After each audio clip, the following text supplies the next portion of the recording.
नमस्ते, स्वागतम। आज की कक्षा में आप सभी का स्वागत है। आज क्लास स्टार्ट करने से पहले ब्रह्मनाद करेंगे, तो सावधान, सिद्ध ब्रह्मनाद।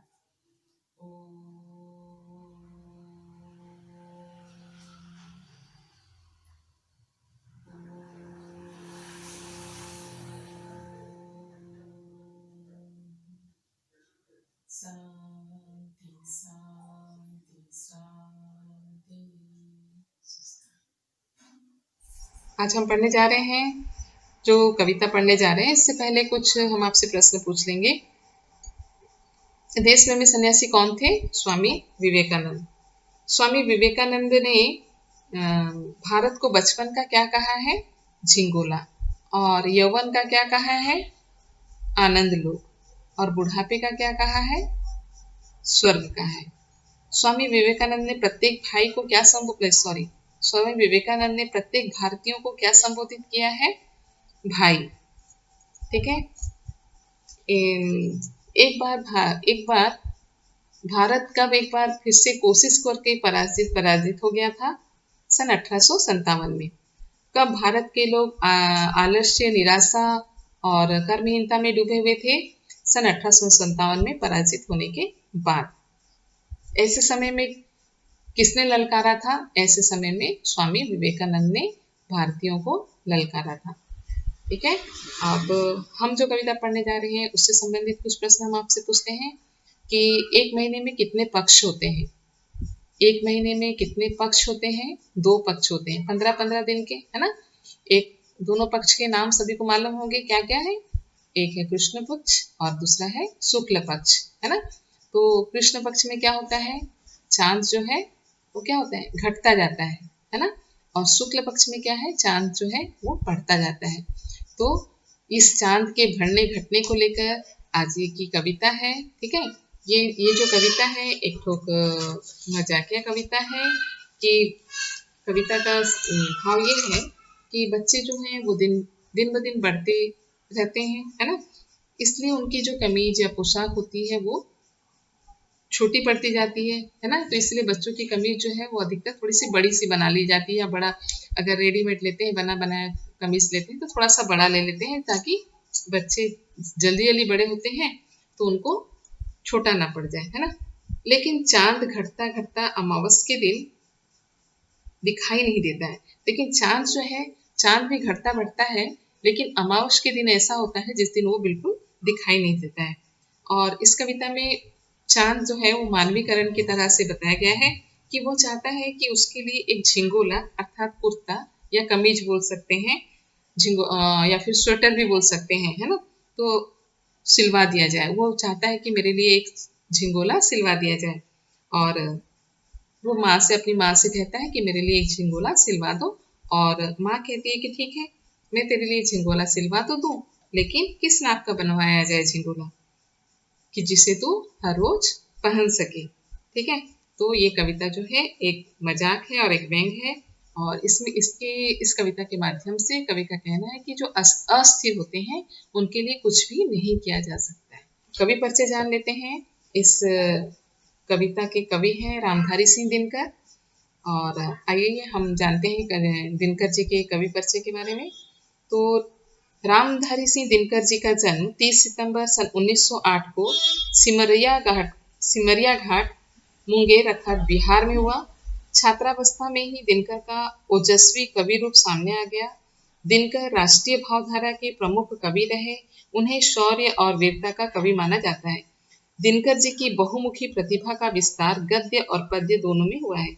उनके काव्य ग्रंथों में प्रमुख हैं रेणुका, हुंकार, रसवंती, कुरुक्षेत्र, रश्मिरथी, उर्वशी, हारे को हरिनाम, बापू, दिल्ली इत्यादि। गद्य ग्रंथों में प्रमुख हैं देश विदेश, मेरी यात्राएं, अर्धनारीश्वर, मिट्टी की ओर, रेती के फूल, संस्कृति के 4 अध्याय इत्यादि। दिनकर जी राज्यसभा के सम्मानित सदस्य रहे। भारत सरकार ने उनको पद्म भूषण की उपाधि से अलंकृत किया। उन्हें उर्वशी महाकाव्य के लिए ज्ञानपीठ पुरस्कार दिया गया। तो आइए हम पढ़ते हैं चांद का झिंगोला। आज हम पढ़ेंगे चांद का झिंगोला। ठटकर बैठा चांद एक दिन, माता से वह बोला, सिलवा दो माँ मुझे ऊन का मोटा एक झिंगोला। सन सन चलती हवा रात भर जाड़े से मरता हूँ, ठिठुर ठिठुर कर किसी तरह मैं यात्रा पूरी करता हूँ।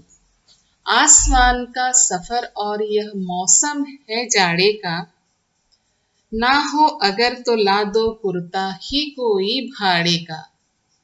बच्चे की सुन बात कहा माता ने, अरे सलोने, कुशल करे भगवान, लगे ना तुझको जादू टोने। जाड़े की तो बात ठीक है पर मैं तो डरती हूँ, एक नाप में कभी नहीं मैं तुझको देखा करती हूँ। कभी एक अंगुल भर चौड़ा कभी एक फुट मोटा, बड़ा किसी दिन हो जाता है और किसी दिन छोटा। घटता बढ़ता रोज किसी दिन ऐसा भी करता है, नहीं किसी की भी आंखों को तू दिखलाई पड़ता है। अब तू ही ये बता नाप तेरी किस रोज लिवाऊं, सीधे एक झिंगोला जो हर रोज बदन में आए। कविता को हम फिर से समझा देते हैं, देखो एक एक लाइन को। हटकर बैठा चांद एक दिन माता से वो बोला, अर्थात चांद जो था एक दिन जिद कर बैठा। ये थोड़ा सा मजाकिया टाइप की कविता है और इसको मानवीकरण किया गया है कि हटकर बैठा चांद एक दिन, अर्थात चांद एक दिन जिद कर बैठा और माता से बोला, सिलवा दो माँ मुझे ऊन का मोटा एक झिंगोला, अर्थात माँ मेरे लिए एक मोटा सा ऊन का झिंगोला अर्थात कुर्ता सिलवा दो। क्यों सिलवा दो? क्योंकि सन सन चलती हवा रात भर जाड़े से मरता हूँ, अर्थात रात में सन सन करके हवा चलती है और मैं ठंड के कारण मुझे बहुत तकलीफ होती है, अर्थात जाड़े से मैं मरता हूँ। ठिठुर ठिठुर कर किसी तरह यात्रा पूरी करता हूँ, अर्थात ठंड से मैं कांप कांप कर अपनी यात्रा पूरी करता हूँ। आसमान का सफर और यह मौसम है जाड़े का, अर्थात मेरा जो सफर है वो आसमान का है, मुझे आसमान में सफर करना पड़ता है और मौसम जो है वो जाड़े का है, अर्थात शीत ऋतु है। ठीक है। ना हो अगर तो ला दो कुर्ता ही कोई भाड़े का, अर्थात अगर तुम मेरे लिए झिंगोला नहीं सिलवा सकती हो, कुर्ता नहीं सिला सकती हो, तो मुझे भाड़े का अर्थात किराए का ही कोई कुर्ता लाकर दे दो। बच्चे की सुन बात कहा माता ने, अरे सलोने। बच्चे की बात को सुनकर माँ ने उसे प्यार से कहा, अरे मेरे सुंदर। सलोने का अर्थ है सुंदर। कुशल करे भगवान, भगवान तेरा भला करे। लगे मत तुझको जादू टोने, अर्थात भगवान तुझे दुनिया की बुरी नजरों से बचाए। जाड़े की तो बात ठीक है, जाड़े की तो बात ठीक है पर मैं तो डरती हूँ, अर्थात ठीक है शीत ऋतु है और तुम्हें जाड़ा लगता है, ये मैं बात समझती हूँ, पर मैं एक बात से डरती हूँ। वो क्या है कि एक नाप में कभी नहीं तुझको देखा करती हूँ, क्योंकि मैं तुझको तो एक नाप में कभी भी नहीं देख पाती हूँ। ठीक है। कभी एक उंगल भर चौड़ा कभी एक फुट मोटा, अर्थात तो किसी दिन एक उंगल भर चौड़ा हो जाता है और कभी एक फुट मोटा हो जाता है।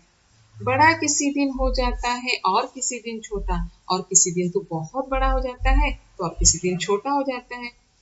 घटता बढ़ता रोज किसी दिन ऐसा भी करता है, घटता बढ़ता है तो और कभी कभी ऐसा भी करता है, नहीं किसी की आंखों को तो दिखलाई पड़ता है, और किसी किसी दिन ऐसा भी होता है कि उस दिन तो दिखलाई भी नहीं पड़ता, अर्थात तो जिस दिन चांद दिखलाई नहीं पड़ता है वो दिन कौन सा होता है? अमावस, है ना। अमावस के दिन चांद बिल्कुल दिखाई नहीं पड़ता है, तो माँ कहती है कि घटता बढ़ता है तो रोज, और किसी किसी दिन ऐसा भी होता है कि तो बिल्कुल दिखाई नहीं पड़ता है। अब तू ही यह बता नाप तेरी किस रोज लिवाए, अर्थात अब तू बता कि मैं तेरी नाप किस दिन लूं। ठीक है। सीधे एक झिंगोला जो हर रोज बदन में आए, किस दिन तुम्हारी नाप लूं और ऐसा एक झिंगोला सिल दो कि तेरे बदन में हर रोज आए, कभी तुझे छोटा ना हो, हर रोज तू पहन सके। ठीक है। तो ये तो था कविता का पूरा भाव। ठीक है, आपको समझ में आ गया होगा। इसके कठिन शब्द भी है, इसके कठिन शब्द के अर्थ भी हम आपको लिख के दे रहे हैं। ठीक है। झिंगोला अर्थात छोटे बच्चों का कमीज या अंगरखा भी बोल सकते हैं, शर्ट भी बोल सकते हैं। और हठ, जिद, है ना। ऊन, ऊन क्या है? ऊन क्या है? जो भेड़ के भेड़ के रोमे से बनाया जाता है ना ऊन, ठीक है, वो ऊन। आसमान अर्थात आकाश, गगन, नभ, नाप अर्थात माप, सफर यात्रा, मौसम ऋतु, जाड़ा अर्थात शीत, भाड़ा अर्थात किराया, सलोने अर्थात सुंदर या मनोहर, बदन अर्थात शरीर।